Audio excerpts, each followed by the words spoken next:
I don't know who needs to hear this today, but you're never going to beat the timing on your GPS.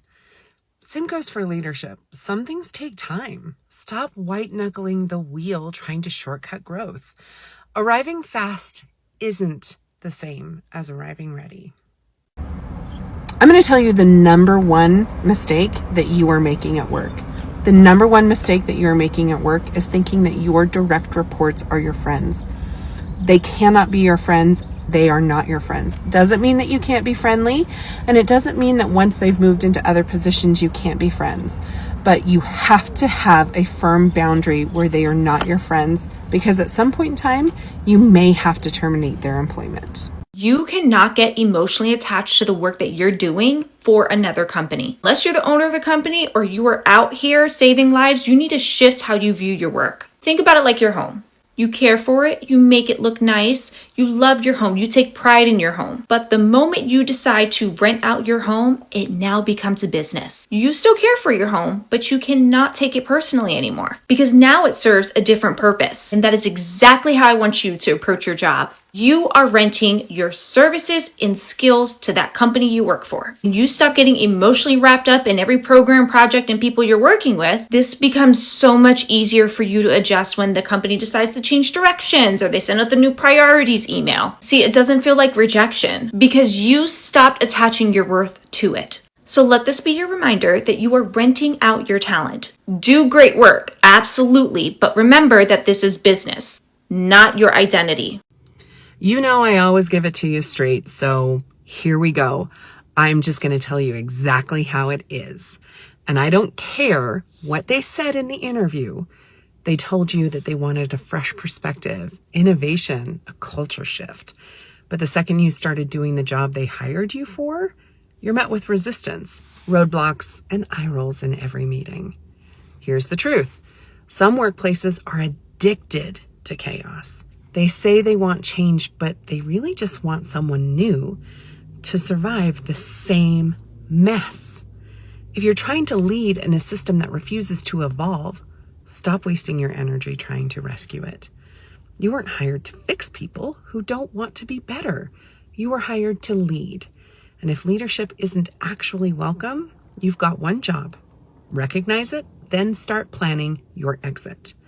Because guess what? Real leaders don't set themselves on fire just to keep dysfunction warm. How to have better one-to-one check-ins with your manager. Here's a few things that I cover in every one-on-one to have a productive conversation. This is typically what I cover. The first thing I do is set the context and the agenda.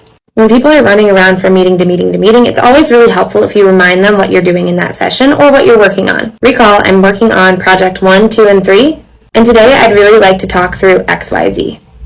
Then I might run through a quick status update on each of those projects. So project 1 and 2, here's the status update, no flags, just FYIs. Then I get into the actual working session of the check-in, where I cover anything I might need their engagement on. So during this time, I will talk through anything I'm gated on, flags, concerns, brainstorm, areas I want their input, areas for discussion, things like that. This should take up the majority of the one-on-one. I like to make sure that we're both on the same page about what I'm working on over the next week or however long the timeline is, and so there's no surprises between the two of us. Let me know if you have any questions and follow for more advice. Let's talk about gossip at work. And before you roll your eyes, no, I'm not about to tell you to be a saint. Here's the truth. Gossip isn't always about being mean, it's about power.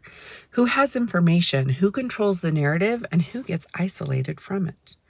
In every workplace, gossip is a currency. And the faster you learn how to read it, the better you'll survive. Here's what I mean. When people gossip up about leaders, policies, strategy, that's usually frustration disguised as humor.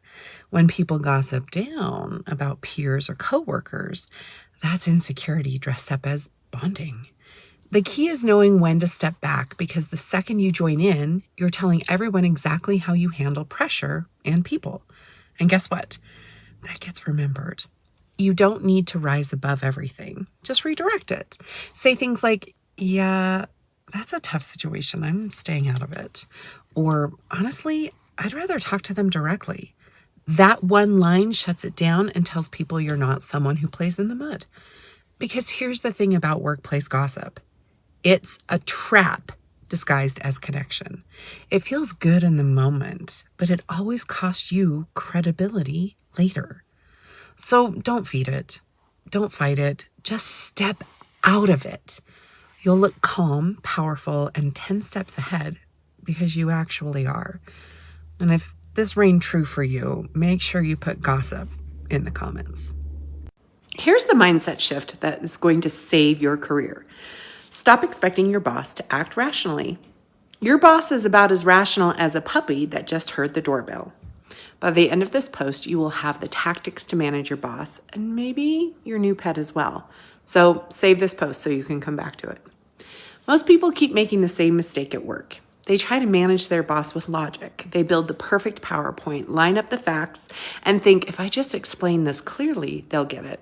Wrong. Some bosses don't run on logic. They run on pure emotion.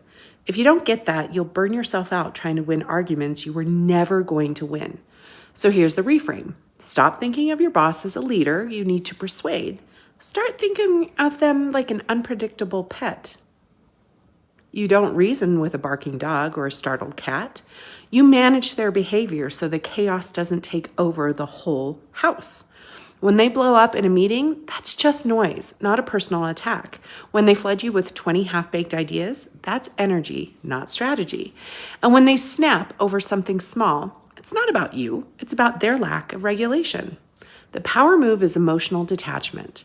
The calmest person in the room always holds the leverage. 3 ways to do this. Set a baseline. Greet them daily, morning eye contact, calm tone. You become the safe, steady presence.